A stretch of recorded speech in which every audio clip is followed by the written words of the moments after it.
It's something they have started now, meeting recorded. They want confirmation from everyone that they have no problem in recording. Okay, you have just 2 minutes, huh? So need to do it quickly. And be very honest with your answers. Okay. You don't have to fake. Just write whatever desires you have, you want to meet, you know, and hence you're working hard.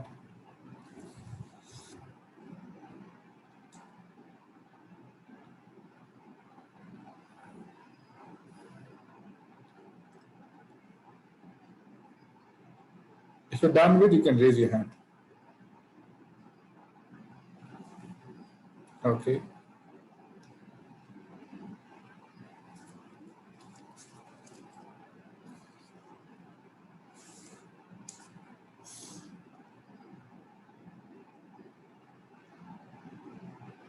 Thank you, Madanji. Thank you, Krishna Prabhu. Okay, let me start with Madanji. What's your first name, if I may ask? Ekant. Ekant. So, what have you written? If you could share with everyone. I've written. I do it because one, obviously, I like it. I like my job, so I just love it. And the second one is, as I'm sure many would say, is for the survival and discharging my responsibilities towards my family, such as education of the kids. So obviously, we need money, etc., etc. So I think that's the two key reasons. No specific desire other than these responsibilities? Honestly, it used to be. One point of time, if I'm honest, roughly 10, 15 years back, I did have an aspiration to be ABC, right? So and so in an organization and do better. But I don't know. I think that desire has been weaning away over a period of time. Um, I just do it, because I love my work, and gradually I have moved to a role, which I like doing. And then secondly is for the survival. But if you ask me, no other specific desire, honestly, no. I don't have any aspirations that used to be one point of time. Thank you very much. Akant, right? Ekant. Ekant, sorry. Thank you, Ekant. All right. Yes, Krishna Prabhu. I missed the question. Sorry, Prabhuji. It was very broken up. Sorry, really sorry. Okay. My question is, you all are working hard in your respective positions. What do you want to achieve from the result of your work? जो भी आप पैसा बनाते हैं, उससे आप क्या हासिल करना चाहते हैं? What do you want to achieve? Yes, Garima Mataji. Hare Krishna Prabhuji. Hare Krishna. So the point that Ekant Prabhuji said, that resonates with me too. The first one is that I work because I love everything that I do. Everything that I did not like, I already got out of my life. But still, the second point is that earning money allows me to do more of what I like doing. Like when I have a little more freedom of that kind, I can do art that I like instead of taking a lot of commissions. So that makes a little bit of a difference. And then I didn't grow up in an affluent family, so I really want to be able to support my parents and everyone financially. And also a part of my salary always goes to donating to whoever has really helped me. So that's a big part of it. The more I have, the more I have to give as well. So those three reasons. Very much. Very nice. Anyone else? Pradeep Prabhu?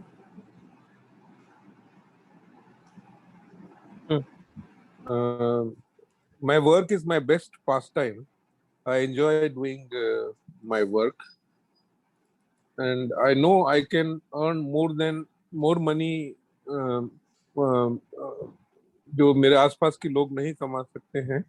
So I want to channelize the money among the people around me, like my workers, my family, and obviously I want to fulfill my desire of living in this world, traveling around and giving back to my kids. That's why I do work and earn money. All right, anyone else? Nidhi ji, can I call you Nidhi Mataji if you're okay? I've never called you like that, but I have to start calling you. That's how we address here. Yes, unmute yourself. Yes. Hare Krishna. Hare Krishna. Hare Krishna to everyone. I have been working ever since I have been, let's say, I have been 18 years of age. And today I'm 45. I will be very soon. And I feel I have one thing in these last 3-4 days I have realized is that I have deeply and very deeply connected myself to my work because I have loved it a lot. I loved each and every kid, each and every child whom I taught, whom I connected myself to. So work and profession has given me a deep sense of satisfaction.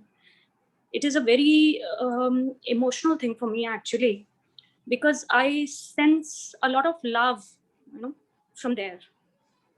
I am thankful to God actually that I have been able to find such a profession where I love it so much. Every Monday morning when I get up, I'm eager to work, because when I look around, there are so many kids, there are so many parents, there are so many children who look up to you, who smile at you, who recognize you, who love you unconditionally. There are no conditions in their love and respect. So yes, I am deeply connected to my work, and I'm thankful to God that I have chosen this path. Very much. Thank you. Hare Krishna. Thank you very much.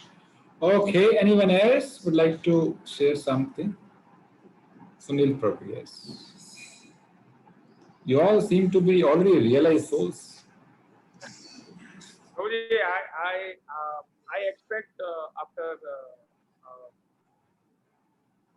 working hard for my to make a living first of all, and then to get name in society. That is what I had strived for quite some time. The other thing is I want to help people by virtue of my professional abilities, because I am an architect. So I wish to help people have better spaces. That is the real actual intent also, and what I am working for. And fourth is I want to create an identity of good professionals across the globe में India का नाम होना चाहिए कि हमारे यहाँ भी ऐसे लोग हैं जो काबिल हैं और काम करते हैं. So that is another aim to raise the flag of my country in professional ability. Hare Krishna. Very good. Thank you very much. Well done. Anyone else? Krishna Prabhu, yes. Hare Krishna. I just want to say that I work to complete my responsibility towards my family, my parents, my wife, my daughter. So that is the prime reason for which I work, and that gives me immense satisfaction. And over the period of time, particularly so for the last 1 year, my direction, or should I say my desire to do something that pleases God is something that I have been striving for, although I have been doing less of any professional work, but I have been trying to please God. Okay, thank you very much. Now, Mamta Mathia also is not. Yes, Mamta. Hare Krishna Prabhuji, Dandavat Pranam. Hare Krishna to all the bhaktas and Dandavat Pranam to all. Prabhuji, I'm into the schooling line, Prabhuji. And what I feel is that I build a nation. because they are all little kids and they come up with very little substance to us. जिसको बोलते हैं ना कच्चा घड़ा है, they are just a mud, and then we knead them, dough them, and then we shape them, and then we put them through all those things so that by the age of 18, when they are out of the school, they are having a character. If they don't have a character, if they don't have values, they can never raise themselves to the level which they should be placing themselves. So it's an immense responsibility. It requires a lot of dedication, care in everything. Not only building them up, Prabhuji, it is first a reflection that I should be perfect. If I'm not perfect, if I'm not an ideal to them, Prabhuji, they will never raise themselves. When they go back to their memories of their childhood, of their schooling, they should be able to analyze what they got. And if the seeds are sown early, Prabhuji, they will be keep sprouting up into their every chapter of life. Somewhere where the seed is sown, it will come up again. Briefly, you have to share. Yes, Prabhuji. So that was the idea what I have, Prabhuji. That's it. Hare Krishna, Prabhuji. Okay, now I ask another question. Suppose a child is separated from his parents and is crying somewhere. And one person comes, he asks him, why is he crying? So he's crying. He is not speaking anything. He's crying. So what does this person, do is he'll buy some, chocolates, buy some fruit, sweets, and he gave it to the child and went away. So child ate chocolate. They all love chocolates. 5 minutes he was okay, and after 5 minutes he realized, oh, I'm separated from my parents. So he started crying again. Another person came. She saw a child is crying, and his clothes also were very dirty and torn. He bought some new clothes for the child, gave it to him. Child was happy when he received new clothing. They all like new clothes. But after 5 minutes, he realized, oh, I got separated from my parents. He started again crying. And then another gentleman came. He asked him, why are you crying? Right? He insisted, why are you crying? Then he said, I'm separated from my parents. He took the child, took to the nearest police station, gave it to police, authorities. And by that time, parents also had lodged a complaint that the child is lost. So they could connect parents and child together. Now 3 people held this child. Right? One gave chocolates, one gave clothing, another made the child meet his parents. So whose service would you rate of highest order out of these? Who gave chocolates, who gave clothing, or who made the child meet his parents?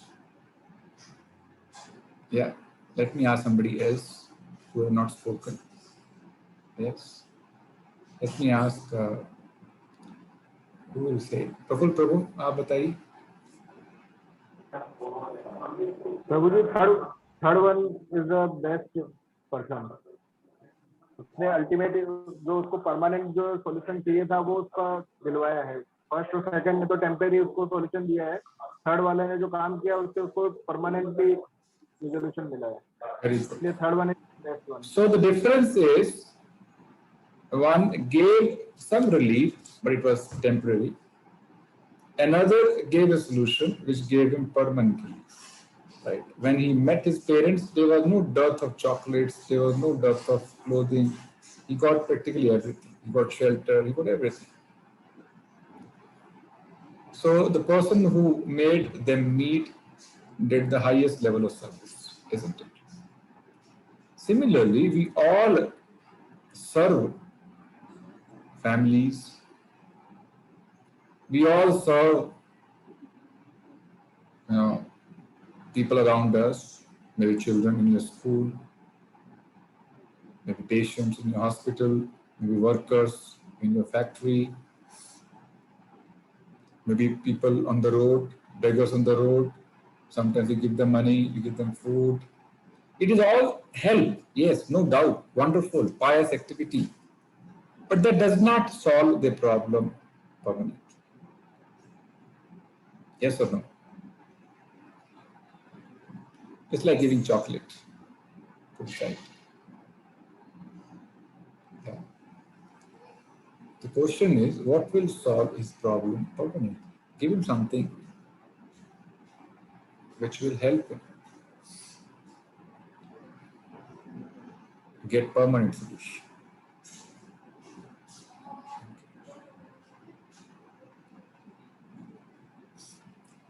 All of you have gone through, first 2 chapters of Bhagavad Gita, and before that, journey of self-discovery, and then struggle to surrender session. We all now know, maybe leaving, some new people who have joined maybe today or last couple of sessions, they may not appreciate what I'm saying.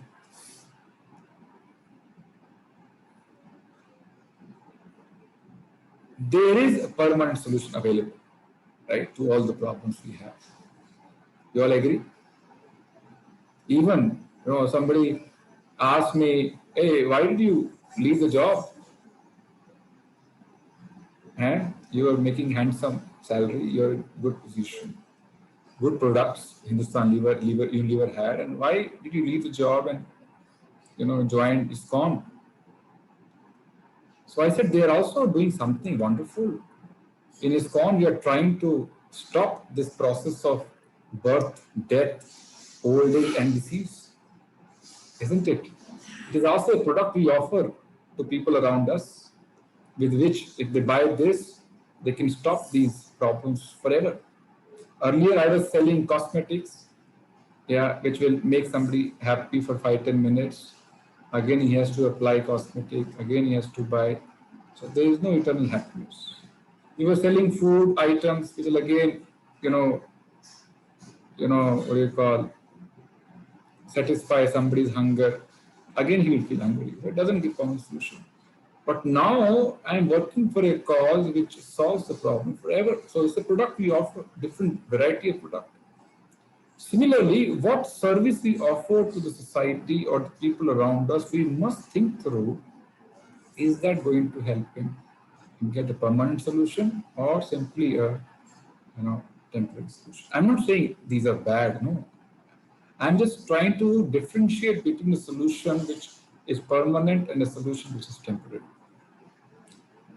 In Bhagavad Gita, you will understand, maybe after a few chapters, maybe this chapter only, 3rd chapter, a little later, there are 3 types of karmas. Okay. And we have discussed this earlier also. One is called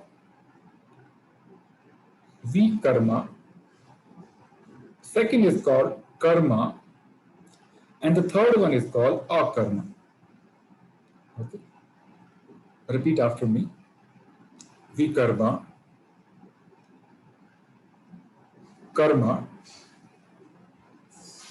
and akarma. What is vikarma? Vikarma is sinful activities which are against the injunctions of our scriptures. Right. Sinful. So one gets sinful reaction. So every karma has equal and opposite reaction. Always remember. That's why we have so much of variety in the world. Somebody is rich, somebody is poor, somebody is beautiful, somebody is ugly. Yeah. Somebody is very knowledgeable, somebody is completely dumb. Somebody is born in US, somebody is born in South Africa. One is black, one is white. Isn't it? What is the reason for this variety? You look at all of you, all look different. Isn't it? All of you look different. All of you have different professions, different level of bank account balance, different level of facilities. All of you will have different age. We all will not have the same age. So what is driving this differentiation? You must understand. It is the kind of karma we perform. No other reason. It is not by chance that you got birth, in a specific family. Somebody got birth in, Tata's family. It is not by chance. Somebody, got birth in Dharavi in Mumbai. It is not by chance. There's a logic behind this, and that is the kind of karmas they perform. As simple as that. If you slap somebody, you might get a slap back immediately, isn't it? But the person standing close to you, he will not get it. Why? Because he did not. You did. You got reaction. So anything which happens with us, there is a reason. The kind of karmas we perform in this life or the previous lives. So I was explaining 3 types of karmas. One is called vikarma, which is sinful act, and one gets reaction in terms of either he'll be born in a lower species like animals, reptiles, plants, trees, okay, and has to go through many painful experiences in hellish planets. Second is called karma. Karma is those activities, pious activities, which even scriptures recommend. Doing some good work to others, like you mentioned, to children around us, to workers around us, to yourself. You feel happy, so you do it. So in this also there is a self-interest, isn't it? Swartha iske andar. Because I like it, I do it. So they are pious activities, but they also have a reaction. So doing a pious activity does not absolve you from getting a reaction. Remember, that also binds you. A sinful action binds you in iron chain, and a pious action binds you in golden chain. That's the only difference. But you are bound. Okay. When I say bound means you have to, whether one is born in Tata's family, he has to become old. He has to get diseased. He has to die. He has to again take birth. He cannot stop this cycle. This is called bondage. Very painful. People who are in the old age, they must be experiencing. I am knocking the door of my old age, so I also can start experiencing that. I am approaching towards 50, so I can feel what old age is. Who are beyond 50, I'm sure they will have more experience. We all are struggling with corona. We all understand what disease is. People who have, experienced cancer, they understand what cancer is. So one cannot stop, whether you are billionaire or poverty stricken. Everybody has to go through this bondage, right? Whether you do pious karma or sinful act. This is the nature of this material world. You cannot escape. But there is a way to escape. As I mentioned, this world is complete in itself. So for all these problems also, there is a solution. And the solution is our karma. What is our karma? It doesn't mean not doing any karma. That is what Arjuna's confusion is also in this verse, which we are studying last, couple of verses, and we'll do today also. Our karma means doing your action in such a way that you are able to perform your karma. At the same time, there is no reaction. This is the art of performing karma, Bhagavad Gita teaches, right? This is the real art of living. With some exercise, you may live longer. But if you're doing sinful or pious activities, that is not art of living. Unless you understand what is real art of living, what is the real art of performing karma, in which I am able to do various activities at the same time does not bind myself in karmic reaction cycle, in the cycle of karmic reaction. That is akarma. And what is akarma? When you dovetail that activity somehow with the supreme proprietor, supreme owner, supreme controller of this creation, then that activity becomes akarma. It means you don't perform this activity for yourself. You perform this activity for the pleasure of the Almighty, the most powerful, the proprietor of this creation, supreme enjoyer of this creation. Then this activity becomes akarma. Why? Because you are not doing for yourself, you're doing for somebody else. Like a soldier, I have given the example earlier also, a soldier who is fighting on the border and killing hundreds of soldiers in the enemy side, when he comes back, he is rewarded. He will be given Padma Shri award, he will be given Param, whatever different awards we have.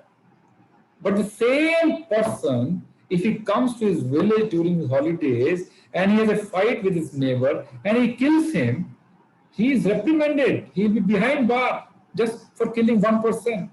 What is the difference? Earlier he fought on behalf of the government and hence rewarded. Now he is fighting on his own behalf and hence he is being punished. Similarly, when we fight our respective battles in our lives on behalf of the Supreme Lord, Supreme Government, we are rewarded. But when we fight the same battle for our interest, self-interest, we are entangled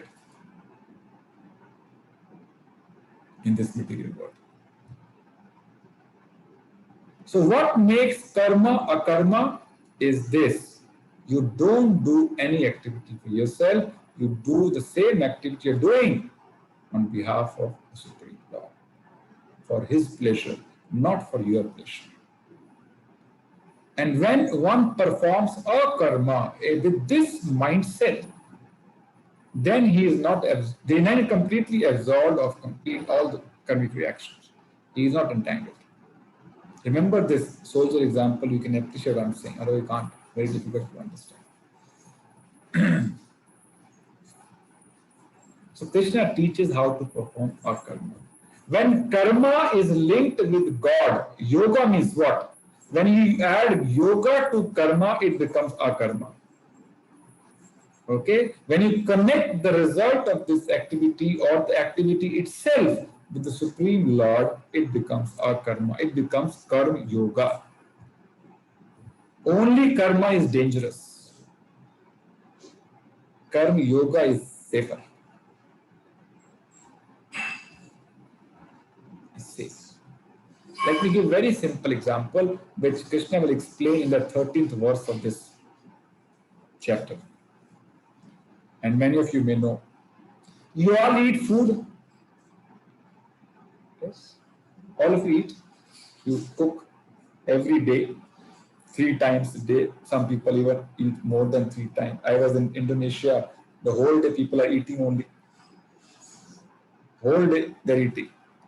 On their desk also they have big, boxes of some snacks, and the whole day they are munching. So some people eat 3 times, some people eat more than 3 times. Everybody eating. Now what happens when you cook your food?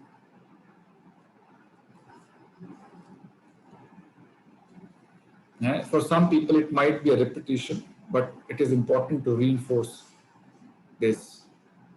When you're cooking your food, you go and buy vegetables, you go and buy grain, you go and buy rice, masalas, and many, many other things.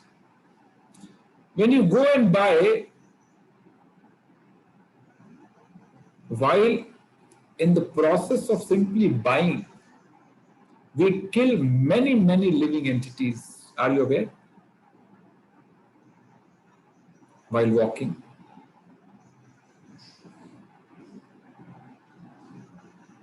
while breathing, while washing vegetables, while washing your rice, while washing your grain, unknowingly, but we are killing many, many living entities. and all of them have life like we have. Like you have a soul inside your heart, all the living entities have a soul inside their heart. Like you had Paramatma or the Supreme Lord in your heart, all those living entities also have a Supreme Lord in the form of Paramatma in their heart. But we kill all of them. Now you bring all these items to your house and now you start cooking. Right?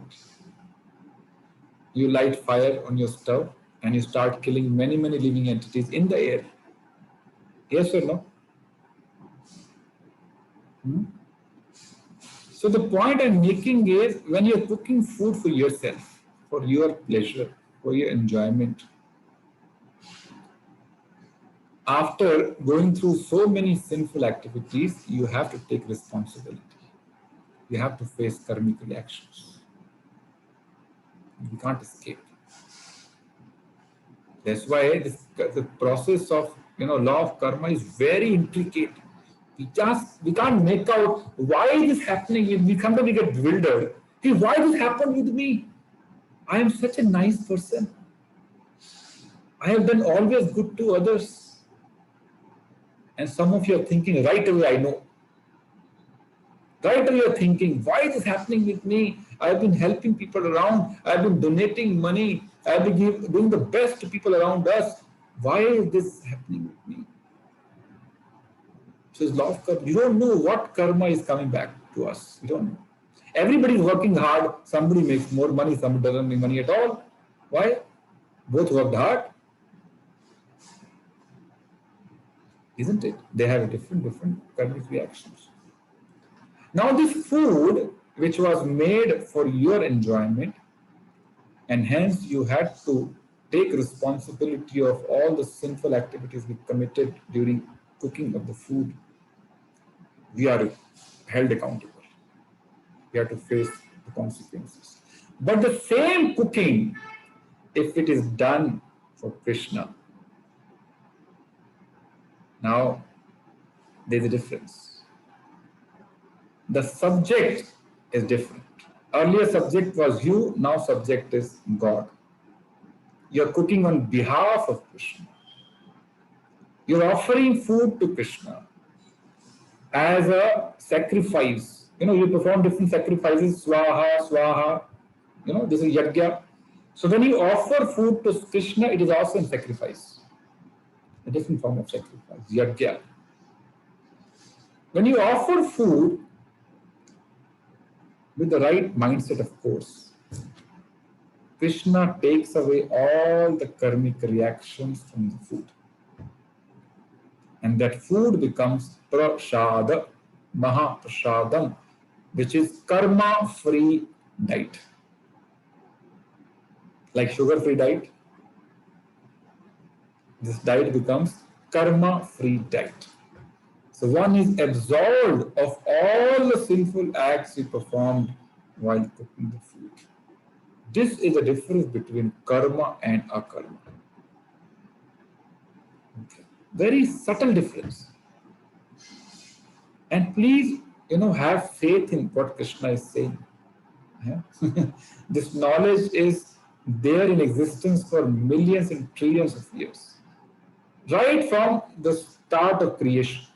Mayank Prabhu later, after the session, please write down your question. Right from the start of creation, this information is available with us. How to live in this material world, how to perform yajna so that we can live safely. So similarly, like this example of food versus prasad, if you do every activity in the same manner, you are performing akarma, not karma. And hence you become free of, entanglement, bondage, or reactions. Otherwise, every moment we are doing some or the other karma. That's why Prabhupada kept the name of this organization as International Society for Krishna Consciousness. Means you don't have to change what you do. You have to simply change your consciousness with which you do what you do. That makes a difference. Let me repeat, it is not changing your job, your profession, unless it is sinful and not recommended by, scripture. Right?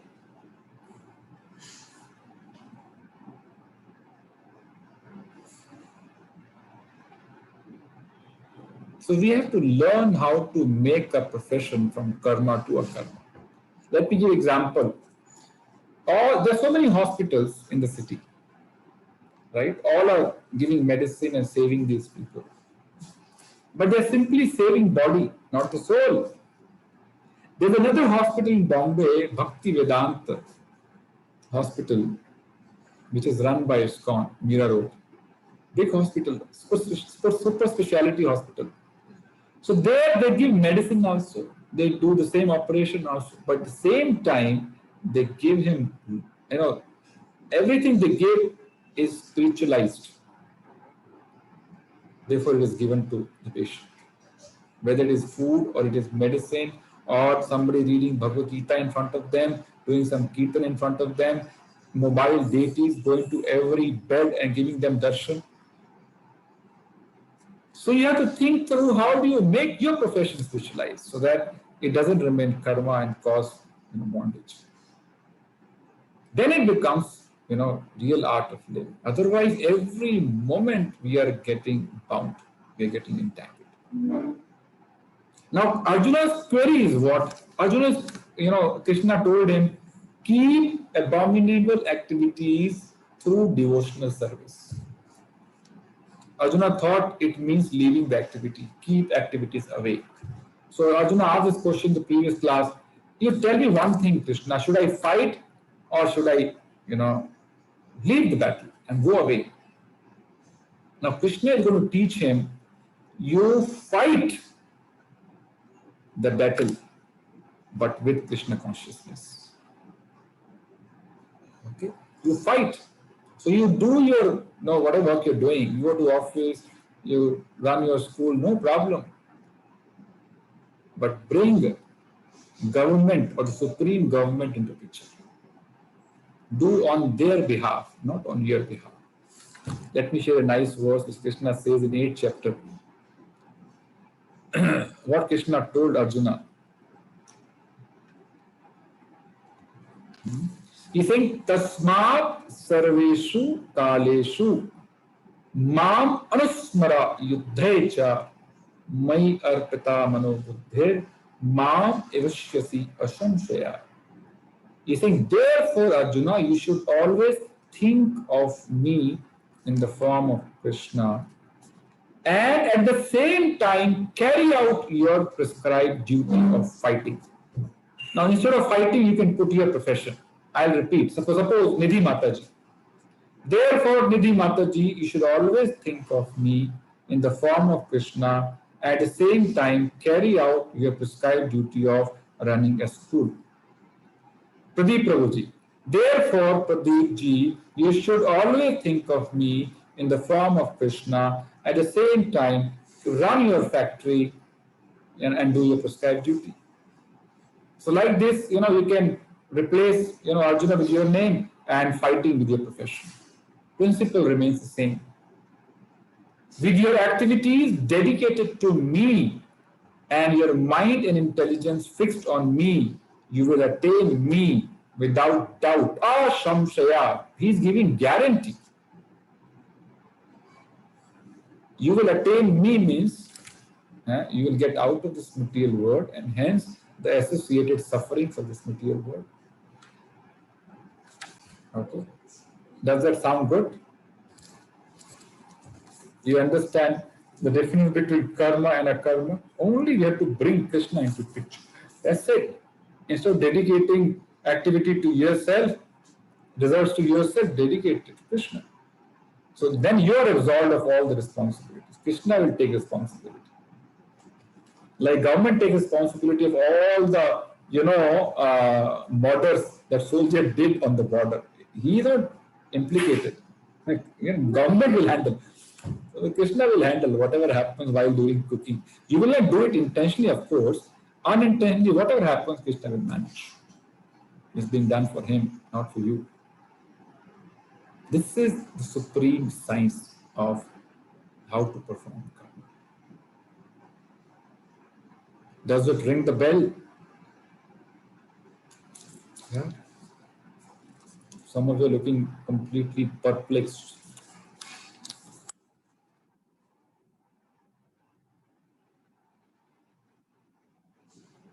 Yes? Anyone would like to summarize what I said? Then we'll read 2 verses and complete that ritual also.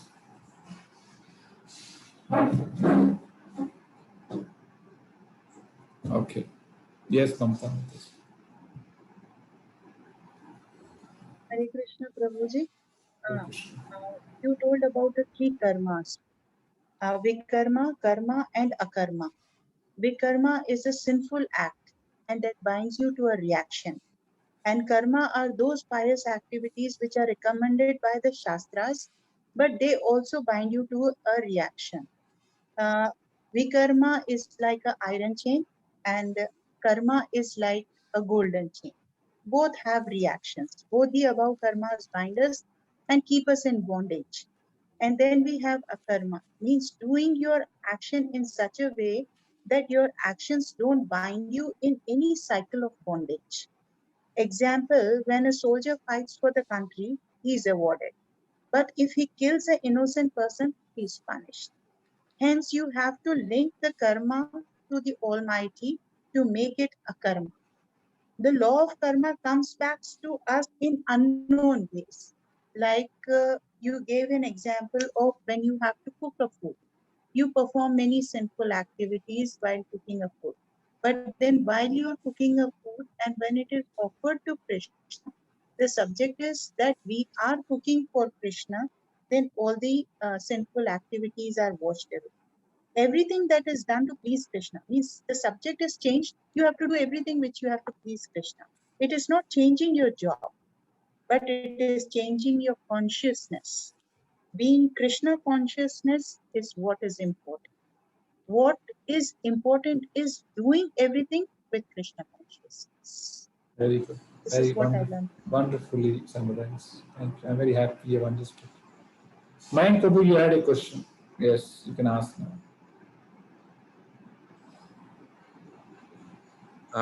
Hare Krishna, Prabhuji. Hare Dandvat Krishna. it was not a question. I raised the hand just to summarize the thing. Okay.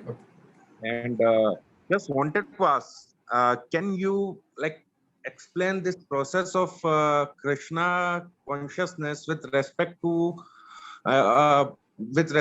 activities which a guy or which a girl does during business development?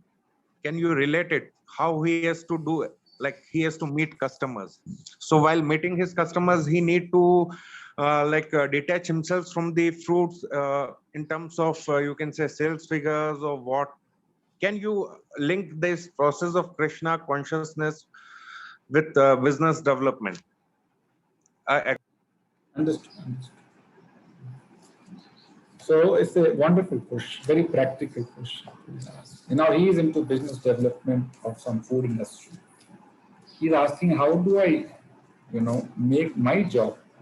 You said you can do your job, no problem, right? But do it in Krishna conscious manner. One, doing your job through honest means. That is the starting point. Okay. We don't use, illicit ways to make money. That is starting point. Second, like Krishna told Arjuna, Tasmat Sarveshu Kaleshu, all the times, whether you're cooking or you're working in job, in office, or you're in the field, like Vijay. Mam Anusmar Yuddhalcha, remember me. Remember me means what? I am doing it for Krishna, not for me. Second point. Right? Third point, always carry a preaching mood. What is preaching mood? like you're doing business development for food industry, your owner, also do some business development for Krishna. There is a professor in IIT, Dr. Leela Purushottam. He is teaching whatever subjects he is teaching.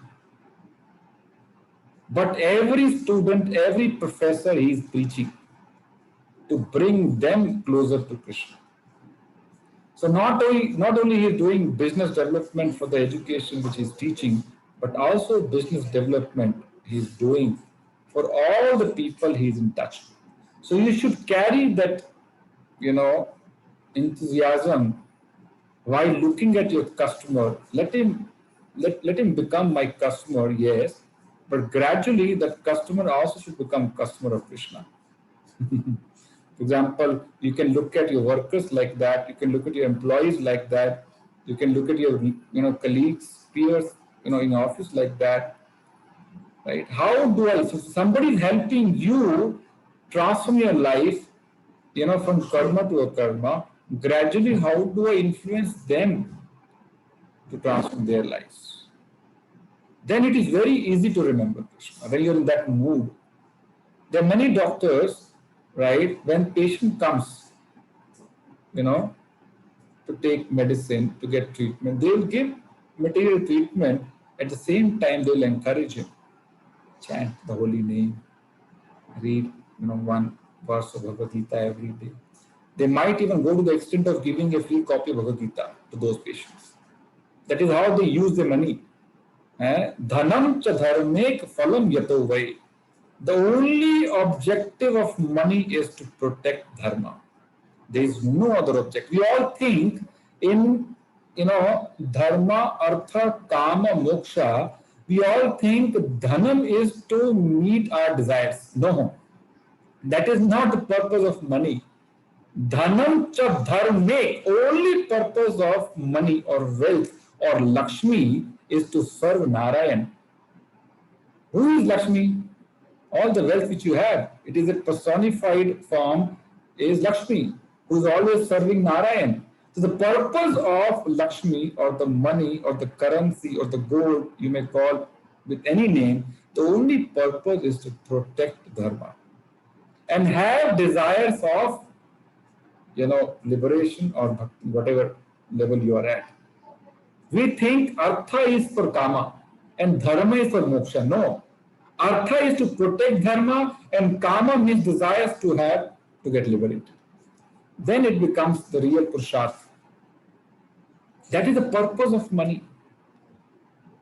Dharam rakshati rakshita. And when we protect dharma, dharma in turn protects us.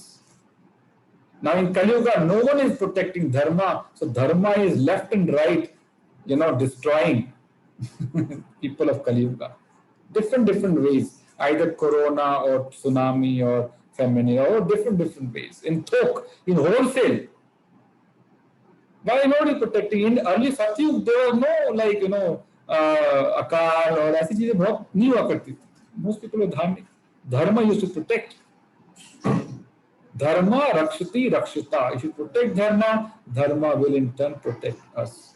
If you destroy dharma, dharma will destroy us. So use your wealth to protect dharma, and dharma will protect your consciousness. Dharma will protect you. That is the way to protect us.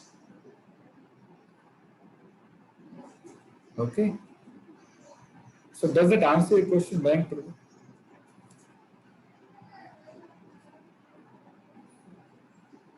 Hare Krishna. Hare Krishna. Does it answer Yes. your question? Okay.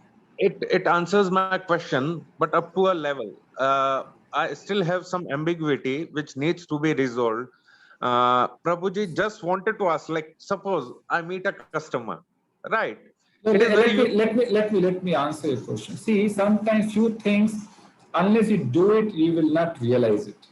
All this knowledge, what we're talking, is to be realized. Simply by hearing, we will not be able to understand. So we have to practice it, realize it, and then we'll get better conviction. For example, when we tell people to chant, they're a little hesitant. The value of chanting. When they start chanting, When they become peaceful, then they realize the value of this. So whatever you heard, when you simply try to apply it, you'll have better realizations. Okay? I got it. Thank you. Yes, accountable. Yeah, Hare Krishna, Prabhuji. Hare Krishna. No, I think I got the answer. I had a similar question that that we get it, we understand it, but what a karma is, and there are times when you feel you're in a karma, whereby you have no attachment to the work that you're doing. So I obviously, in my role, I manage the contracts. So I negotiate contracts on behalf of the organization with business partners. So there are times when I'm in a karma, but obviously there are times when, things don't go what you anticipate. Obviously as my role, I have to get the best contract for my business, for my organization. So, I fall out of a karma into karma, right? And you get into those heated arguments with the business partners, etc., etc. So those are the kind of challenges, but I think you already answered. You said doing it is realizing it. That's more important. So more and more you do it, more and more you can, and I can feel it. I think it's a slow burn. It's a slow journey over a period of time. But yeah, I agree with that. I think the more we do it, the more we can reflect on it and realize it. Thank you very much. Okay, anyone has any other question before we proceed? No question. Okay. Let's read verse number 4. 3.4.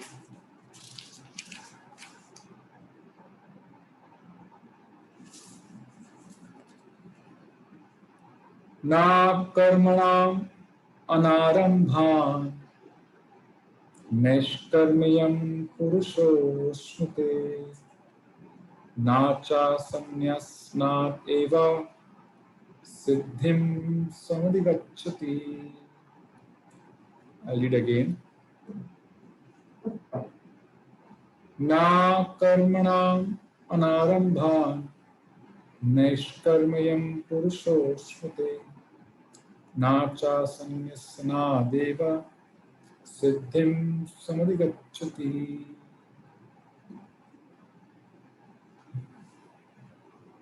Purport and translation of Prabhupada ki joy. Not by merely abstaining from work can one achieve freedom from reaction, nor by renunciation alone can one attain perfection. Okay. Who is telling this? Krishna is telling Arjuna. What is he telling? Not by merely abstaining from work can one achieve freedom from reaction, nor by renunciation alone can one attain perfection.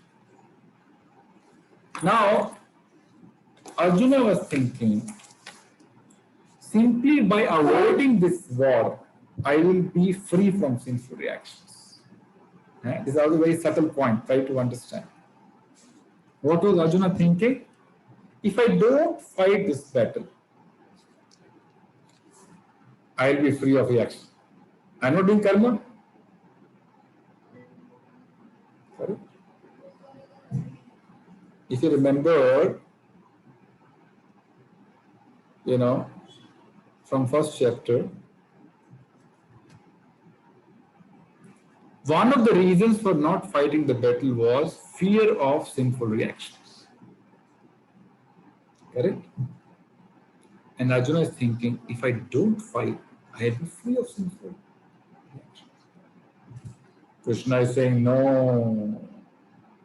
Just by abstaining from work, one cannot save himself from karmic reaction. Another googly Krishna is throwing. Hey, everybody is switching off your videos. Why? Feeling hungry? Right? Some alternate attraction. Alternate attraction is called distraction. Okay, so please don't get distracted. Thank you. So Arjuna is thinking, if I don't do activity, I can be free of. Krishna is saying no. Like suppose there is a prisoner in a jail, right? He's not doing any activity. At the same time, he is not following instruction jailer. Will he be implicated or no? He will be implicated because he is not following the instructions of the jailer. Why he is not doing anything? Similarly, when you have certain prescribed duty based on your varna or ashrama, varna or ashrama means whether you are a brahmachari, grahastha, or vanaprastha, sannyas, or Brahman, Kshatriya, Vaishya, Shudra, based on your varna or ashrama, you have some prescribed dharma, some prescribed duty, as instructed by Supreme Lord through scriptures, and you don't perform that with the fear of earning sinful reactions, then Krishna is saying no. Why? Because not performing those prescribed duties itself is sinful.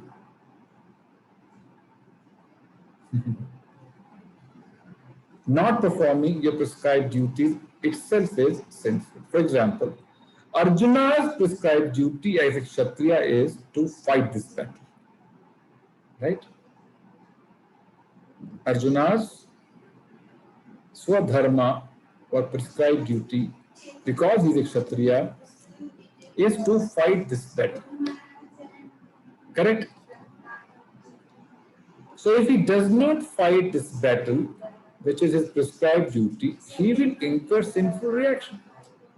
And he is thinking he will incur sinful reaction by fighting the battle. समझ रहे हैं कि नहीं? अर्जुना सोच रहा है कि मैं युद्ध लड़ूंगा तो मुझे पाप लगेगा. कृष्ण बोलते हैं नहीं नहीं, युद्ध नहीं लड़ोगे तो पाप लगेगा. So we cannot say, okay, I will stop doing anything. There are some people who want to renounce everything and go to secluded places thinking now I am not doing anything. So no karmic reaction. Krishna is saying no. Even for a moment you cannot be, next verse will talk about it. Even for a moment you cannot be doing without performing any action. Your mind, at least mind is always active, 24 hours. Even sleeping, your mind is active.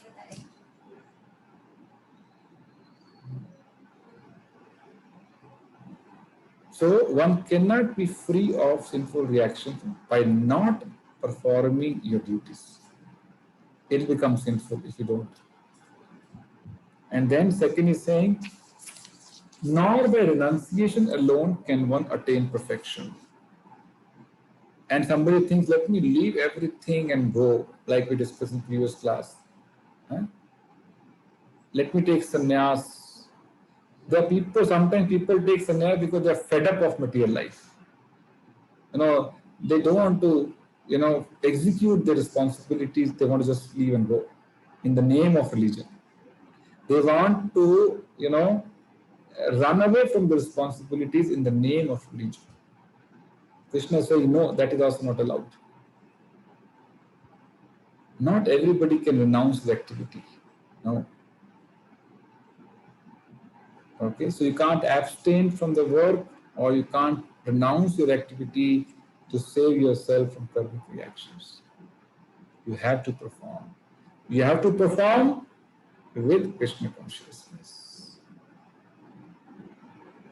सांप मर जाए और लाठी भी ना टूटे. सुना होगा आपने. काम भी हो जाए और उसका रिएक्शन भी ना लगे. Yes, Ekant. Hare Krishna, Prabhuji.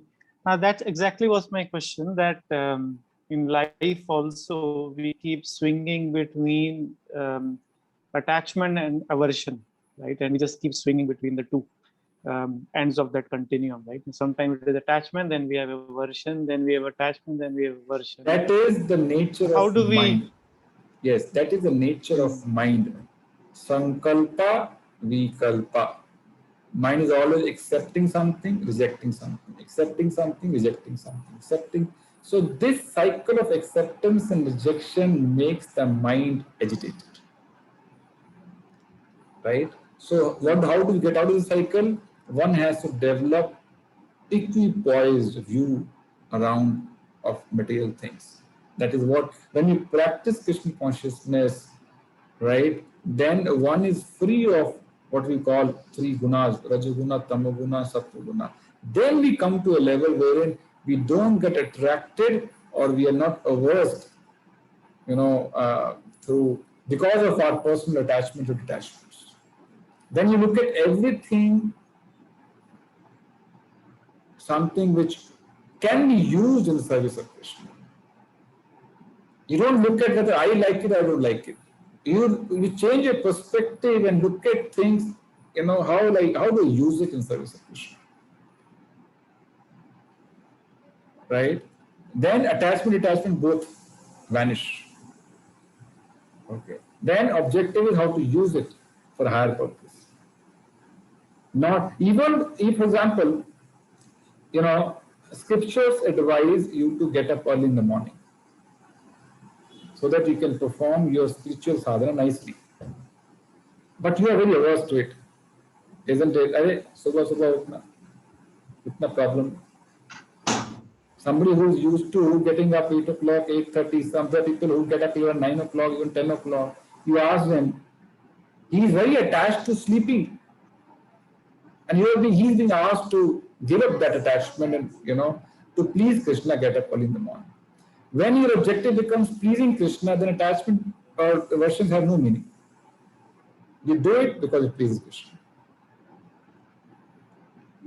Are you getting what I'm saying? Yeah, understand.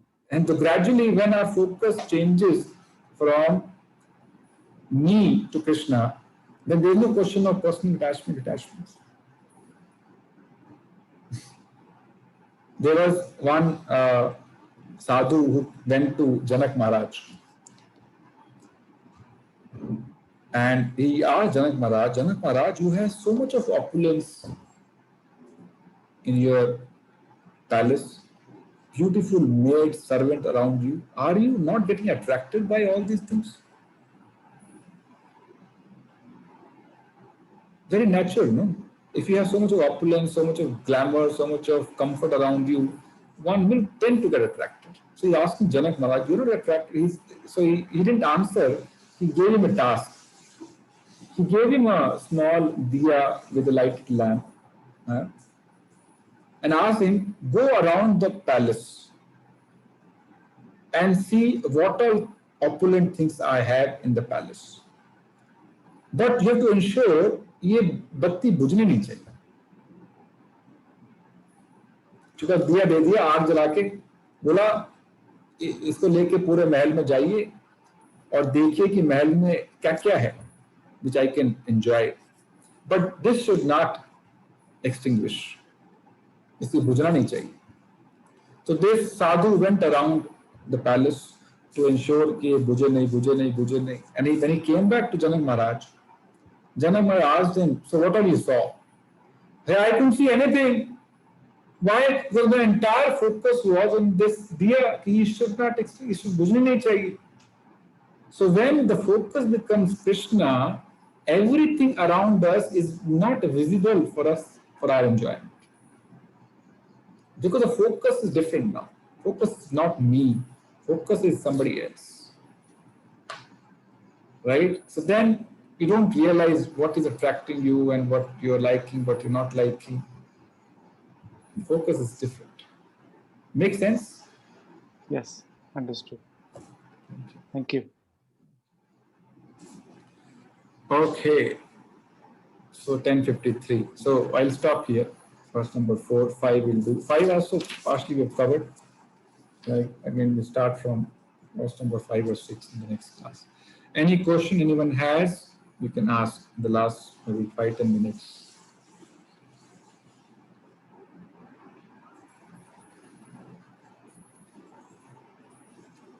Yeah. Ishita Mataji, how are you? You're not visible today at all.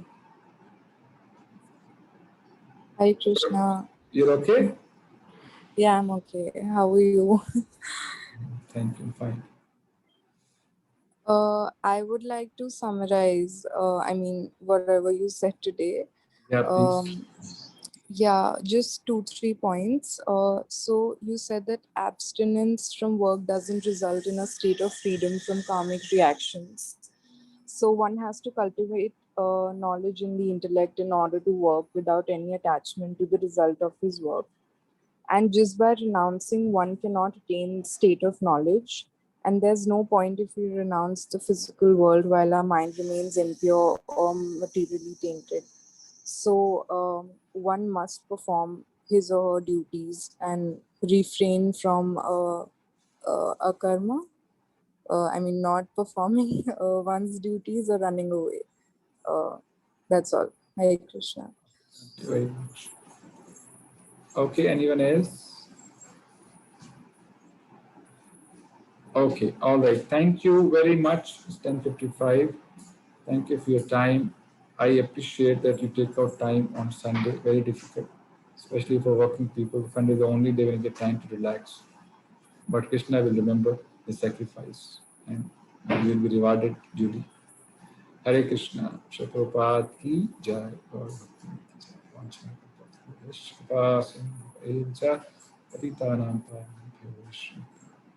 Thank you very much. See you next week.